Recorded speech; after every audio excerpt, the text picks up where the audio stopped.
শরীয়তপুরের জাজিরা পদ্মা নদীর মাছের খাত এলাকায় নদীর তীর রক্ষা বাঁধে ধসে গেছে 200 মিটার এলাকা। এতে হুমকিতে পুরো বাঁধ, আতঙ্কে ঘরবাড়ি সরিয়ে নিচ্ছে স্থানীয়রা। এ নিয়ে বিস্তারিত জানাচ্ছেন সহকর্মী সাইফুল ইসলাম আকাশ। সাইফুল, সেখানকার সর্বশেষ কি পরিস্থিতি জানবেন?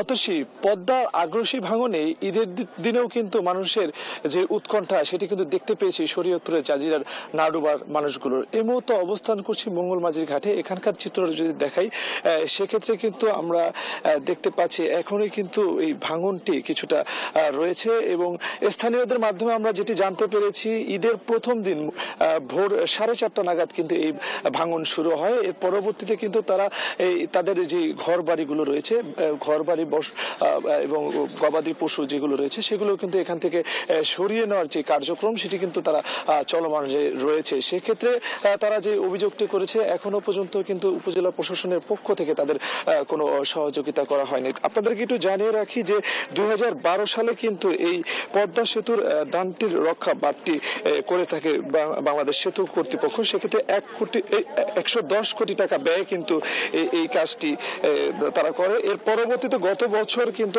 আবারও নতুন করে ভাঙন দেখা দেয়। পরবর্তীতে পানি উন্নয়ন বোর্ডের পক্ষ থেকে কিন্তু 2,89,00,000 টাকায় 100 মিটারের যে বাঁধটি মঙ্গলমাঝির ঘাট থেকে নাওডোবা পর্যন্ত সেটি কিন্তু তারা করে। এই ভাঙন বর্ষা মৌসুমে আসার সাথে সাথে কিন্তু পুনরায় এই ভাঙন দেখা দেয়। এর পরবর্তীতে কিন্তু এই স্থানীয়রা প্রচন্ড আতঙ্কে বিরাজ করছে। আমরা একজনের সাথে একটু কথা বলবো যিনি কিনা স্থানীয় রয়েছে। আসলে আপনাদের এই জায়গাটায় আসলে কি ধরনের সমস্যা হচ্ছে এবং প্রশাসন কোনো সহযোগিতা করছে কিনা?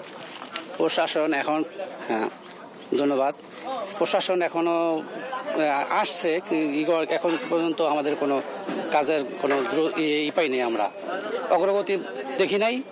আর এখন দেখেন, এখন বর্ষা মৌসুমের পর শুরুতেই যদি এই অবস্থা থাকে তাহলে দেখা যায় আরও নদীর তীব্রতা এবং ভয়াবহতা আরও বাড়বে।